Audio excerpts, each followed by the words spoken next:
मंडळी नमस्कार. आपल्या आवडत्या स्टोरीटेल कट्ट्यावर मी संतोष देशपांडे आपलं मनापासून स्वागत करतो. सर्वप्रथम आपणा सर्वांना दिवाळीच्या खूप खूप खूप खूप शुभेच्छा, लख लख शुभेच्छा. ही दिवाळी आपल्या आयुष्यात लख प्रकाश घेऊन येईल आणि त्याच वेळेस आपल्या मनात देखील प्रकाश घेऊन येईल. ही शुभेच्छा देत असतानाच एक संकल्प आम्ही सोडला होता की या दिवाळीमध्ये काहीतरी स्पेशल तुमच्यासमोर घेऊन यायचं आणि ते आज घडतं आहे. माझ्यासोबत आहेत जागतिक कीर्तीचे योगगुरू डॉक्टर संप्रसाद विनोद आणि बाबांना मी आज इथे खास पाचारण केलं की दिवाळीच्या निमित्ताने आपण ध्यानातून ज्ञानाकडे असा एक विषय घेऊया आणि त्यासाठी त्यांनी संमती दिली आणि आज हा योग जुळून आला. सर नमस्कार. आपले इतके संबंध आहेत की मी नक्कीच तुम्हाला बाबा असं जे प्रचलित नाव आहे त्यांनी मी म्हणू शकतो. सगळ्यात आधी दिवाळीच्या शुभेच्छा आपण श्रोत्यांना देतोच आहोत. त्याच वेळेस मला एक योगगुरु म्हणून तुम्हाला हा प्रश्न विचारायचा की तुमच्या दृष्टीने म्हणजे भौतिक जगात आम्ही ज्याला दिवाळी म्हणतो त्याकडे तुम्ही कसं पाहता? मला असं वाटतं की ज्यावेळेला आपल्या दीपोत्सव होत असतो त्यावेळेला एक वातावरण असं खूप छान झालेलं असतं. एक सकारात्मक ऊर्जा निर्माण झालेली असते. बाहेर सगळे दिवे लावलेले असतात. म्हणजे दिवे लावण्याचे 2 अर्थ होतात. एक म्हणजे व्यवस्थित लावणं असेल आणि परीक्षेत दिवे लावले तशा प्रकारचं नाही तर तसं चांगल्या प्रकारचे दिवे तसे दिवे लागली दिवाळी दिवाळी आहे होती. तेच नाही दिवाळी 2 प्रकारची असते. दिवाळी वाजणं आणि दिवाळी साजरी करणं. तर आपण ही साजरी ज्याला करत असतो तर त्याला ते बाहेरचं जे प्रतिकात्मक दिवे लावणं आहे तर त्याच्याकडे वेगळ्या अँगलनी बघायला पाहिजे, वेगळ्या दृष्टिकोनातनं बघायला पाहिजे की त्याच्या मदतीने त्याला प्रेरणा घेऊन तो आपल्या अंतरंगामध्ये डोकावून आपल्या अंतरंगात स्वतःला जाणणं, ओळखणं, चांगल्या प्रकारे समजून घेणं आणि स्वीकारणं अशा प्रकारचं स्वतःचं ज्ञान करून घेण्यासाठी आपण जर त्या निमित्ताने जर प्रेरित जातो तर ती दिवाळी आपण चांगल्या प्रकारे सुरुवात केली असं म्हणता येईल. कारण ह्या जगामध्ये चांगल्या प्रकारे वावरायचं असेल, त्याला यशस्वी व्हायचं असेल, ताणतणाव दूर ठेवायचं असते तर आपल्याला स्वतःला समजून घेणं खूप गरजेचं असतं. आणि ते जर घ्यायचं असेल तर आपल्याला आपल्या बरोबर न्यावं लागतं, आपलं निरीक्षण करावं लागतं, आपल्या मनातले येणारे विचार आहेत त्यांचं दर्शन घ्यावं लागतं, त्यातनं आपण कसे प्रकट होतो ते बघावं लागतं. चांगलं वाईट आपलं जे रूप असतं आणि पैलू असतात आपले, आपल्या क्षमता असतात, मर्यादा असतात, हे चांगल्या प्रकारे समजून घेतलं आणि पण आपल्याला समजून घेऊन चांगल्या प्रकारे स्वीकारलं तर आपल्या आतले सगळे कॉन्फ्लिक्ट्स आणि संघर्ष खूप मिनिमाइज होतात, अगदी कमी होतात. आणि त्याचा परिणाम म्हणून बाहेरच्या जगात आपल्या लोकांशी संबंध नित्य येत असतो. तर ती माणसं सुद्धा सगळी आपल्याला आवडणारी, आपल्या फ्रेमवर्कमध्ये बसणारी असतील असं नसतं. वेगवेगळ्या प्रकारच्या माणसांशी संपर्क येतो. तर त्या माणसांना सुद्धा आपण समजून घेत गेलो, जसं आपण स्वतःला समजून घेतलं तसं इतरांनाही समजून घेत गेलो आणि स्वीकारत गेलो. तर आपल्या नातेसंबंधांमध्ये इतरांबरोबर असणाऱ्या जमीनच खूप म्हणजे आमूलाग्र बदल करून येतो.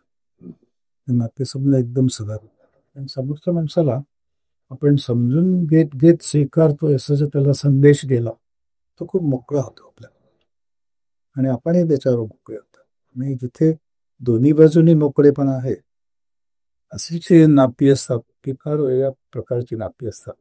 त्याचं महत्व फार आहे. जसं आपलं आहे बरं की मला बाबा म्हणा असं वाटतं की मला तुम्ही सगळी मुलं वाटता. आता वय पाहता मला या वयाचा मुलगा असू शकतो हे नक्कीच आहे. तर त्यामुळे ते जे एक इन्फॉर्मल असतं, अनौपचारिक असं जे नातं निर्माण होतं आपलं आपलेशन इतरांची, तर ते आपल्याला खूप व्यवहारामध्ये मदत करून जातं आणि त्यांनी आपला व्यवहार सुधारतो, सोपा होतो, जरा सुकर होतो, जगणं सोपं होतं. म्हणजे अध्यात्म हे जगणं सोपं करण्यासाठी आहे. ते खूप काही फॅन्सी काहीतरी शब्द तुम्ही असं त्याला मिस्टिक गूढ स्वरूप काही द्यावं. तर आणि दिवाळीकडे मी असं बघतो की बाहेरची जी प्रतीक आहेत त्याच्या मदतीने प्रेरणा घेऊन आपला जो ज्ञानाचा दिवा आहे खऱ्या ज्ञानाचा तो जागा करा. आणि त्या ज्ञानाचे दोन पैलू आहेत. त्यातला एक आत्ता मी म्हणलो की स्वतःला ओळखणे व्यवहाराच्या दृष्टीने.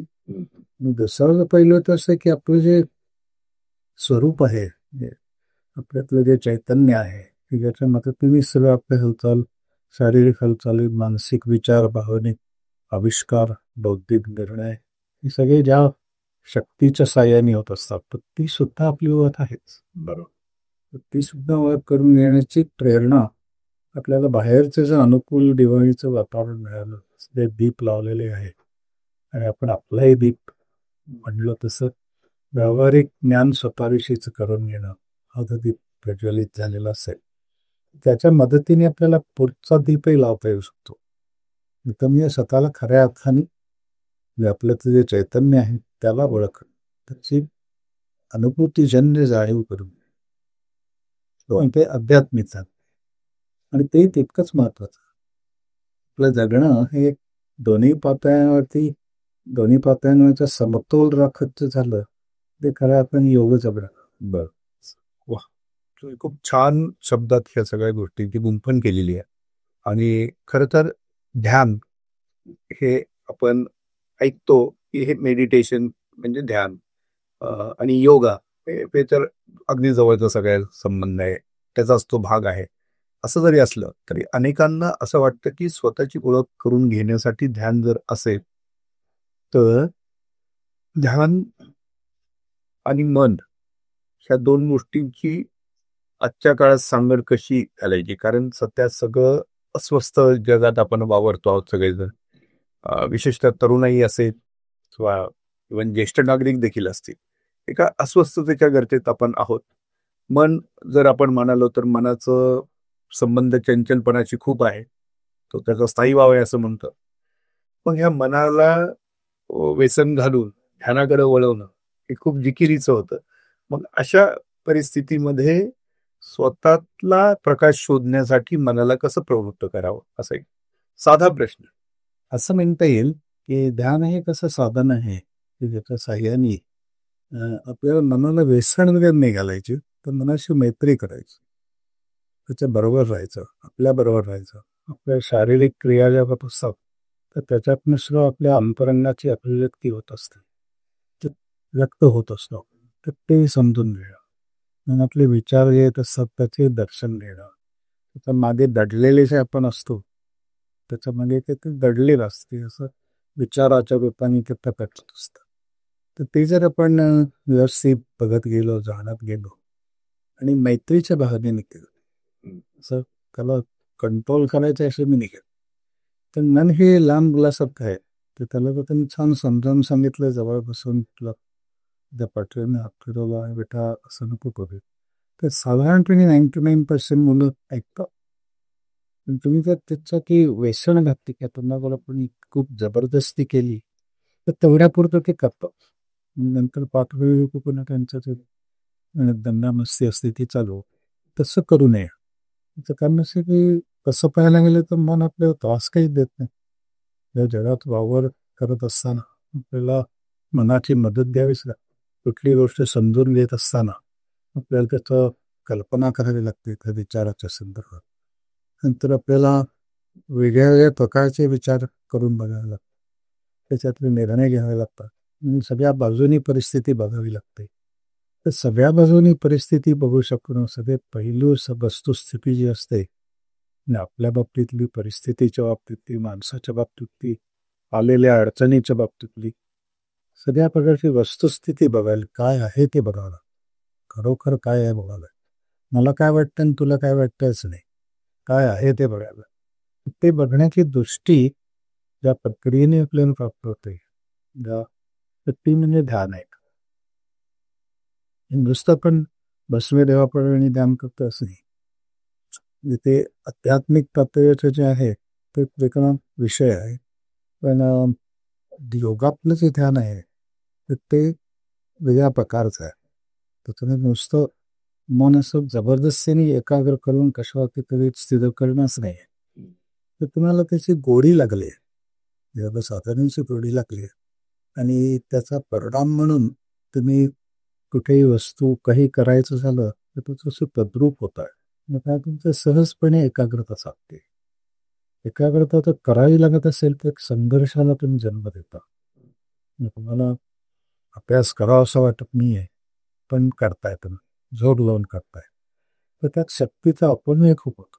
बरोबर. पण ते जर आपल्याला मनापासून पटलेलं असेल की अभ्यास करणं गरजेचं आहे, आवश्यक आहे, म्हणजे तिथंच आहे. म्हणून आपण स्वयंप्रेरणेने करायला लागलो तर तो अभ्यास अधिक चांगल्या प्रकारे पण सहजपणे आपलं मन एकाग्र होतो. एकाग्र झालं की सहजपणे लक्षात राहतं, लक्षात येतं. ते लक्षात आलंय, लक्षात राहतंय, ते ऐन वेळेला आठवणं शक्य होतं. कारण त्याचं रिसेप्शनही चांगलं झालेलं असतं आणि त्याचा स्टोअरही चांगल्या प्रकारे झालेला असतं. रिकॉल एवढा अवघड जात. म्हणजे मन कितीही चंचल असलं तरीही त्याला तुम्ही समजून सांगायचं, त्याच्याशी मैत्री करायची आणि त्याच्याशी नातं जोडून मग त्याला ध्यान मार्गाकडे वळवायचं. किंवा त्याला शेजारी बसवून घ्यायचं आणि त्याला ध्यानाच्या आपल्या प्रक्रियेमध्ये समाविष्ट करून घ्यायचं. तसं बुद्धीला सुद्धा तसंच इकडे बसवून घ्यायचं, तिच्याशी मैत्री करायचं, भावनांना समोर बसवून घ्यायचं. वा वा. सगळ्यांची छान असे मैत्रीचे संबंध प्रस्थापित करायचे आणि त्यांना ह्या प्रक्रियेमध्ये समाविष्ट करून जर घेतलं तर ते ध्यान हे खूप आनंददायी प्रक्रिया होती.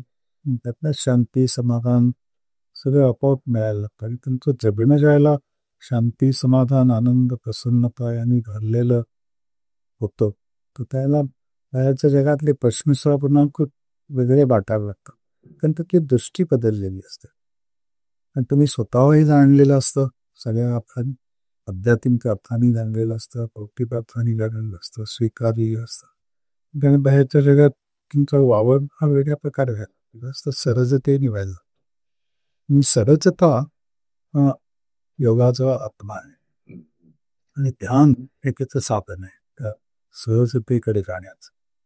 आणि त्यातली जी सहजता आहे ती अशी आवड निर्माण झाली ध्यानाची आणि त्यातनं बॉडी निर्माण झाली म्हणून सहजपणे ध्यान बघता येतं. करावं लागतच नाही. तर सुरुवातीला करावं लागेल, पण कोणीतरी गाईड जर आपला असा छान असेल ते आपण छान प्रकारे ते करतात. गेली मला वाटतं 4-5 दशकांपासून तुम्ही जगभरात हजारो लाखो लोकांना योग मार्गाकडे वळवलेला आहे आणि हा ध्यानाकडून ज्ञानाकडे अनेकांचा झालेला प्रवास तुम्ही घडवला आहे, तुम्ही तो पाहिलाही आहे. अशी काही उदाहरणं आम्हाला जाणून खरं घ्यायला आवडेल की विशेषतः तरुणाईमध्ये एक एक आता तुमची ओळख आहे त्याच्याशी झाली की त्याला हुशार मुलगा तो पूर्वी येत आहे 25-30 वर्षापूर्वी सीएची परीक्षा आली होती. सीएची परीक्षा आपल्याला सगळ्यांना माहिती की बऱ्यापैकी कठीण असते, बऱ्यापैकी आणण्यापेक्षा खूपच कठीण असते, जशी मेडिकलची असते. तर टेन्शन येणं स्वाभाविक होतं. तो आला होता, त्याच्याशी थोडं बोललो होतो, समजावून सांगितलं. नंतर तो थोडा एवढ्या साधना करायला लागला आणि तो क्लिअर केलं त्यांनी फर्स्ट सेकंड अटेम्प्टमध्ये परीक्षा. असं हे उदाहरण. तसं ते रिसेंटली एक असा झोपडपट्टीमध्ये राहणारा एक सामान्य माणूस, पण त्याला कुठल्या तरी डॉक्टरनी पाठवलं, नेहमीच्या डॉक्टर त्यांच्याकडे डॉक्टर विनोदांकडे, बाबांकडे जा. तर तो आला तर तो खूपच काळाबावरा होता. पण काहीतरी डॉक्टरनी सांगितलं, त्याचा डायग्नोसिस घाबरलेला होता. पण तो त्याच्या भाषेत बोलायचं तर म्हणलं, बाबा मी लटकून नेलं चाललो होतं मला. आणि ही म्हणले की महिना 15 दिवसांनंतर विचारलं, आता लटकून घ्यावं असं वाटतं का? नाही पडलं तर छान वाटायला लागलं. आणि आता एक वर्ष 6 महिने झाले असेल त्याला यायला लागलेलं. परवाच येऊन गेला तर त्या सद्गतीत झाला होता. तो म्हणलं की बाबा सगळं माझं आयुष्य बदलून दे. तर त्यांना म्हणलं व्यवस्थित चालू आहे. पूर्वीचे सगळी कर्ज बिर्ज सगळी फेटायला लागले, ताण अजिबात येत नाही. त्याला ब्लड प्रेशर होतं, ते सगळं कंट्रोलमध्ये आलं. नाही दुसरं उदाहरण अशी घरीच आहेत, आयुष्य बदलून जातं. आयुष्य पूर्ण प्रकार. आणि त्याचं मुख्य कारण काय की तुमची दृष्टी बदलते. दृष्टिकाबजितेतून तू स्वतःला ओळखलेलं असतं पूर्णपणे. मी स्वीकारलेलं असतं, ओळखून स्वीकारलेलं असतं, नुसतं स्वीकारलेलं नसतं, ओळखलेलं, समजून घेतलेलं आणि समग्रपणे स्वीकारलेलं असतं गुणदोषांसकट.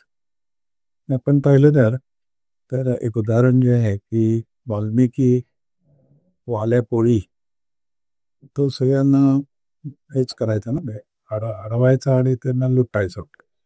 तर नारंबांनी मी त्याला स्वीकारलं, नंतर दिला. मी त्या वाल्याचा अनुकरण हे जे उदाहरण आपण नेहमी ऐकतो, तर ते स्वीकार आपल्या ताकदीचं उदाहरण आहे. कुठल्याही माणसाला तर जसा आहे तसाचा तसा तुम्ही स्वीकारलो की सगळे संघर्ष मिळतो. जवळ बसूनच घेत बऱ्याचशा म्हणून उजवीकडे मनाला ठेवायचं, डावीकडे बुद्धीला ठेवायचं, समोर भावना ठेवायच्या. आपण सगळ्यांना मित्र आहोत आणि आपण एकमेकांना छान समजून घेऊया अशाने जर विचार केला तर ते नातं तुमचंच तुमच्याशी वेगळ्या पातळीवर जातं. बरोबर. त्याचाच एक बाह्य आविष्कार मी इतरांबरोबर येत असो.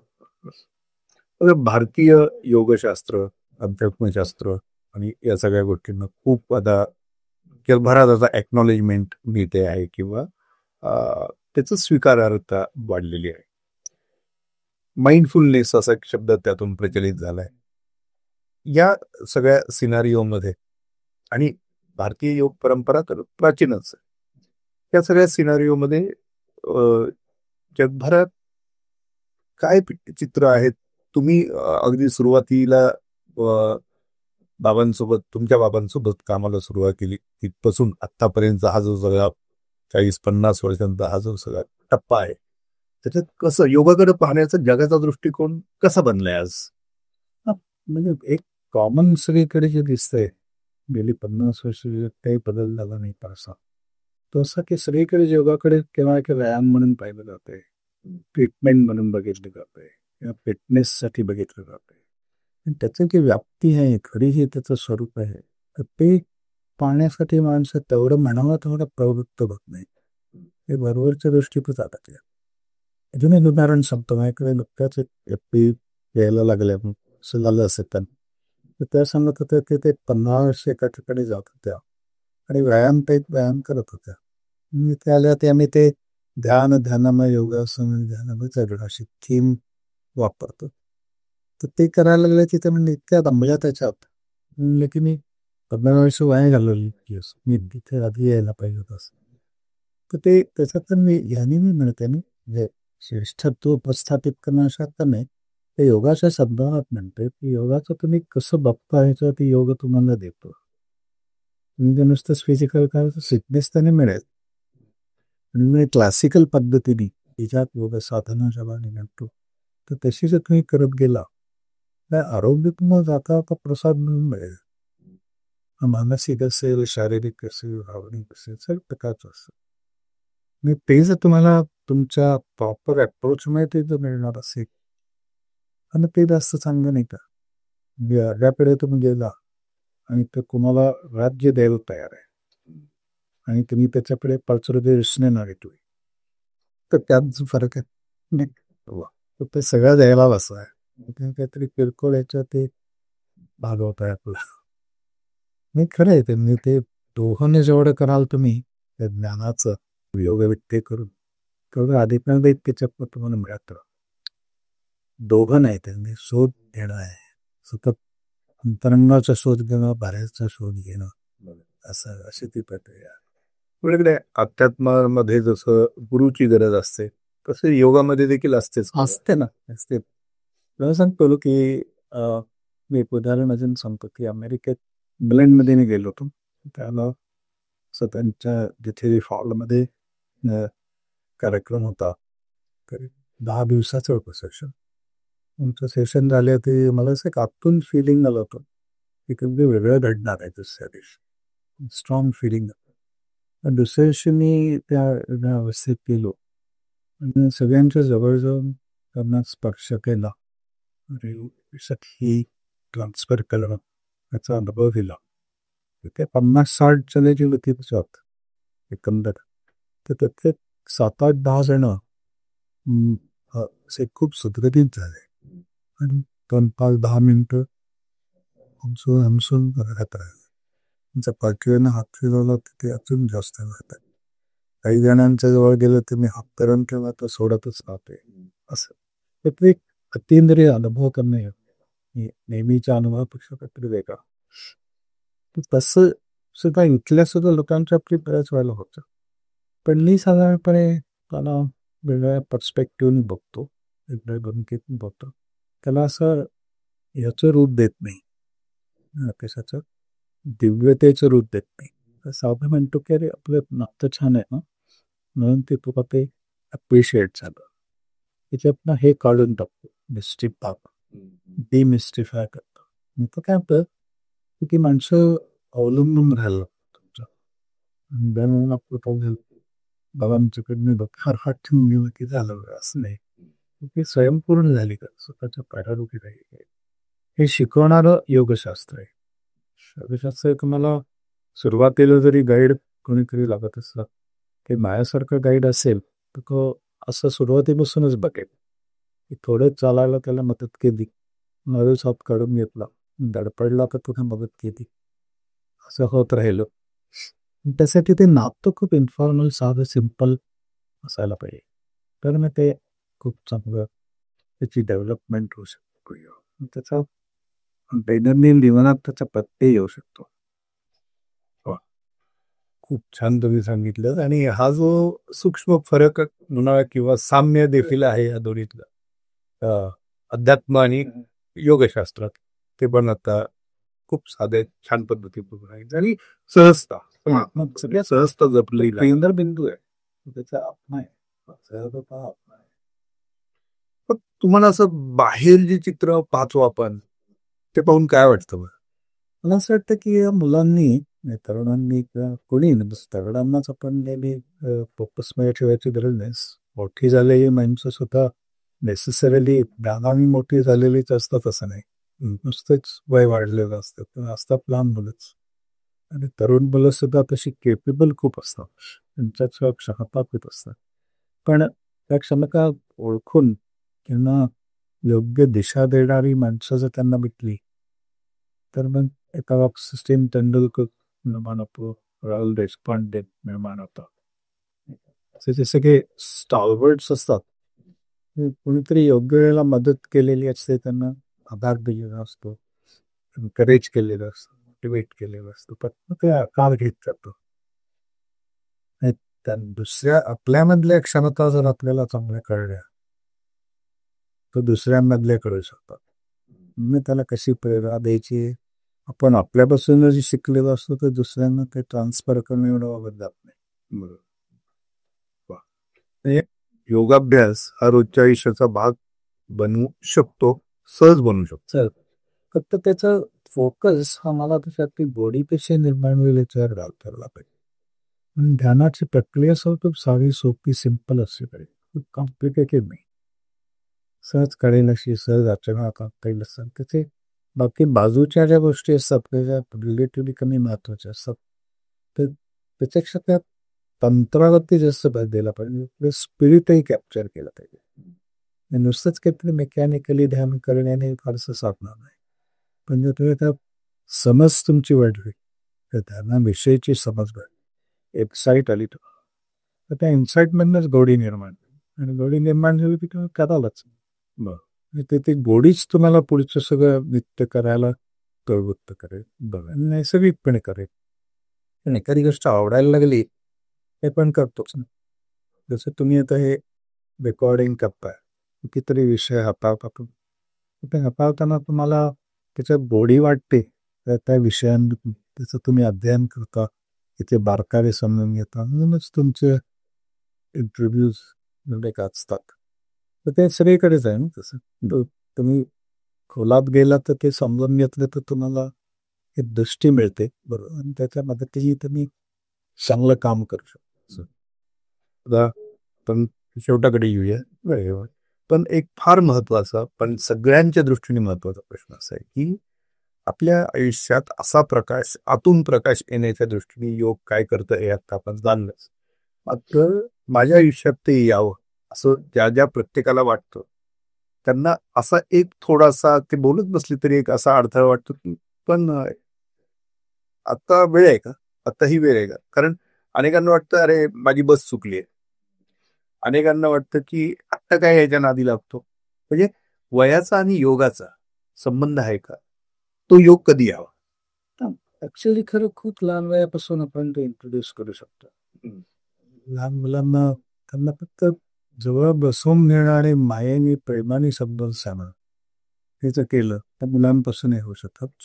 पण मला असं वाटतं की त्यांचे जे दैनंदिन प्रश्न आहेत तर त्याला ह्यांच्याद्वारे कशी उत्तरं मिळू शकतात हे जर त्यांना समजावून सांगितलं तर त्याचाही खूप चांगले परिणाम मिळतात. त्यांचे 2 कॉलेजमध्ये उपक्रम झाले 1-2 वर्ष. त्या मुलांचे इतके सुंदर फीडबॅक आलेत की आम्हाला म्हणे जे अपेक्षित आहे तसं आलंय की मला दिवसभर शांत वाटतं.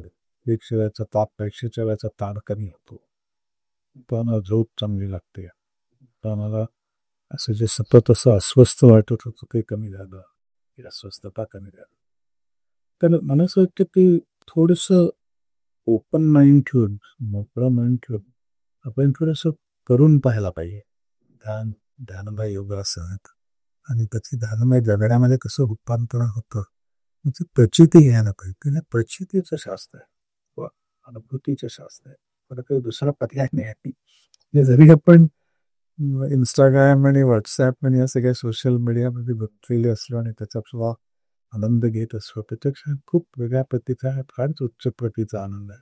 त्याची चव जर तुम्हाला कळली तर निश्चितपणे तुमची सगळ्यांची दिवाळी ही एक वेगळ्याच प्रकारची होईल असं मला वाटतं. पण ती चव घेण्यासाठी तुम्ही घेतली असेल तर मग या दिवाळीमध्ये सगळ्यांनी ही चव पुन्हा आठवावी आणि त्याची पुन्हा मग त्याचा प्रत्यय यायला पुन्हा प्रत्ययाचा आनंद घ्यावा. आणि ज्यांना तशी चव कळलेली नाही आहे तर त्यांनी ती चव समजून घेण्यासाठी अनुभूतीने जाणण्यासाठी प्रवृत्त व्हावं. आणि त्यासाठी या ज्ञानाचा प्रकाश बाहेरचा जो प्रकाश आहे तर तो माझ्या अंतरंगातही संक्रमित व्हावा, ट्रान्सफर व्हावा, ट्रान्समिट व्हावा. याच्यासाठी प्रयत्न सुरू करण्यासाठी प्रेरणा जर तुम्ही घेतली म्हणून असं वाटतं की हे सत्कार नाही लागला. नाही करतात. खूपच छान. अगर एका अर्थाने सत्संगच होताच आम्हाला योगशास्त्राशी संबंधित अनेक विषय हे आम्ही वेगळ्या ऍस्पेक्टनी पूर्वी पाहत होतो. पण आपल्या ह्या संवादाच्या निमित्ताने त्याला एक वेगळा देखील अँगल आहे आणि तो खरं तर खूपच साधा आणि सोपा आहे, सुलभ आहे असं एक लक्षात आलं. मात्र त्यातून अनेकांना आतून प्रज्वलित होणं काय असतं आणि त्याकडे जाण्याचा मार्ग योगा तुम्हाला कसा घेऊन जातो आणि तो ध्यानातून ज्ञानाकडे नेतो असं आज छान तुम्ही सांगितलं. आणि इतका वेळ दिला तुमच्या सगळ्या वेगवेगळ्या कार्यक्रमातून त्याबद्दल सर्वांच्या वतीने तुमचं पुन्हा एकदा मी आभार व्यक्त करतो. पुन्हा एखादा वेगळा विषय घेऊन आपण नक्की हे बोलूया. तुम्हालाही सगळ्यांना नमस्कार आणि दिवाळीच्या खूप खूप शुभेच्छा.